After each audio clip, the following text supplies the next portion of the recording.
Je retrouve André Durocher, qui est inspecteur du service de police de la Ville de Montréal, mais à la retraite. Alors, bonsoir, M. Durocher. Bonsoir, Mme Bégin. On vient de l'entendre, le premier ministre Trudeau s'en remet aux forces policières pour régler ce qui se passe au centre-ville d'Ottawa, mais le service de police de la Ville veut pas, de son côté, déloger les manifestants ni les camionneurs. Bon, on a peur de créer des tensions, de la violence. Les résidents, les commerçants du secteur en ont vraiment ras-le-bol. Je vous demanderai d'abord, qu'est-ce que vous pensez de la gestion de cette crise jusqu'à maintenant? Bien, je vous dirais, ça dépend en fin de compte de la tolérance des autorités de la Ville d'Ottawa. Parce qu'on sait, bon, effectivement, le droit de manifester, c'est un droit qui est sacré, c'est dans la Charte. Mais maintenant, jusqu'où on peut aller, jusqu'à où on peut, si on veut, emmerder les citoyens, les empêcher de circuler. Parce que oui, on a le droit de manifester, mais on a aussi le droit à la libre circulation. Et il y a plusieurs citoyens actuellement qui, au nom d'une infime minorité, se voient quand même brimés de l'usage de leur centre-ville. Et qui plus est, on a vu également qu'il y a eu, bon, même s'il n'y en a pas eu beaucoup au cours du week-end, il y a eu certains actes disgracieux. Mm-hmm. On voit qu'il y a des gens qui finalement s'en prennent aux journalistes et aux médias qui, eux, rapportent les événements. Donc, à partir du moment où on a manifesté, bon, le message est envoyé. Là, à un moment donné, il faut que ça cesse. Et ça, chaque service de police, en fait, a son seuil de tolérance. Et moi, ce qui me fait toujours rire là-dedans, c'est quand les autorités politiques, que ce soit le premier ministre, que ce soit un premier ministre d'une province ou même un maire d'une ville, disent qu'ils s'en remettent aux autorités policières. Lorsqu'une intervention de cette nature-là se fait, il est bien certain qu'il y a des discussions parce que faut toujours garder en tête, si on procède à une opération policière où il y a utilisation de la force et qui dégénère ou qu'on doit utiliser, par exemple, que ce soit des gaz ou des scènes un peu disgracieuses, bien là, à ce moment-là, est-ce qu'on est prêt à prendre l'odieux? C'est pour ça qu'on dit, ah non, on met ça aux forces policières, puis les forces policières, ils disent, ben là, tant qu'ils vont respecter, c'est une chose.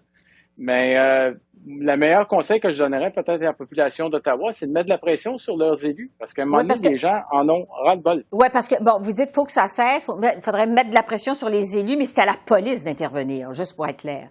Bien, ultimement, oui. Lorsqu'il y a une opération policière, la façon, les élus peuvent dire, écoutez, on aimerait que ça cesse, mais évidemment, les autorités policières, en matière d'opération, c'est la police qui va décider de quelle façon ils le font, parce que si jamais ça dégénère et que les autorités politiques ne peuvent pas arriver et dire, tu m'enlèves ça de là, c'est tout. Ouais. Parfait. Si jamais ça dégénère, il va falloir qu'ils prennent l'odieux. C'est pour ça qu'il y a un peu une espèce de, pas le jeu de chat et de la souris, mais un peu, on se lance la balle à ce niveau-là, parce que personne ne veut. Il y a comme un singe, personne ne peut avoir le singe sur l'épaule. Puis on se demande aussi comment intervenir, parce qu'on le voit sur les images, il y a des dizaines de poids lourds qui sont stationnés dans les rues d'Ottawa, qui bloquent le trafic, notamment devant donc le Parlement, et certains ont même enlevé leurs roues. Les camionneurs ont enlevé les roues sur leurs véhicules pour éviter d'être remorqués. Alors, qu'est-ce qui peut être fait pour déplacer des véhicules comme ça, qui n'ont pas de roues, finalement, sur les véhicules, là? Ben, je vous dirais, il y a une bonne vieille recette qui est un peu, on me disait dans le temps de faire de la pizza, une petite tranche de pepperoni à la fois, ben un camion à la fois. On commence à en enlever, mais sauf qu'avant de le faire, il faut être en mesure d'évaluer, OK, si on le fait, est-ce qu'on est en mesure de sécuriser, par exemple, les remorqueurs qui iraient sur les lieux? Ensuite, on doit être en mesure d'anticiper quelle sera la réaction des autres camionneurs. Est-ce qu'ils vont décider d'embarquer dans leur camion puis tous s'en aller en même temps? Si tel est le cas, il va falloir canaliser ces gens-là vers des endroits pour évacuer le centre-ville.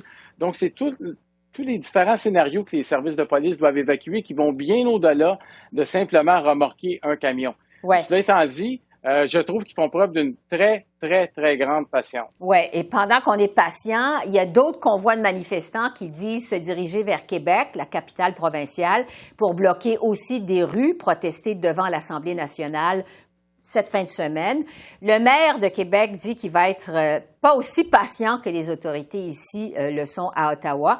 Qu'est-ce qui pourrait être fait pour éviter à Québec une situation comme celle dans la capitale fédérale? Ce que j'ai vu dans les médias, ce qu'ils font à Québec actuellement, c'est que, comme on dit, ils n'en sont pas à leur premier barbecue non plus pour ce qui est des manifestations autour du Parlement.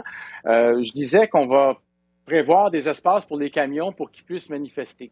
Donc, j'imagine les autorités policières, si on fait ça, c'est parce qu'ils ont prévu que c'est un endroit peut-être qui causerait le moins d'inconvénients possible. Est-ce que c'est ce qui aurait dû... Est-ce que c'est ce qui aurait dû être fait au départ à Ottawa? Moi, je pense que lorsqu'on c'est facile à juger comme ça après le fait, mais je pense qu'on a été un peu pris au dépourvu par l'ampleur et le nombre de personnes qui se sont présentées. Et à partir du moment où on est face à ça, il est un peu trop tard. On peut plus remettre la pâte à dents dans le tube. Et là, lorsqu'on connaît tous très bien là, le centre-ville d'Ottawa, c'est pas immense. Là. À part la rue Wellington, qui est très large et tout, c'est plusieurs petites rues. Donc, c'est pas long que c'est tout bloqué. Peut-être on aurait dû, à ce moment-là, prévoir des endroits pour dévier les gens et que les gens peuvent s'y rendre à pied.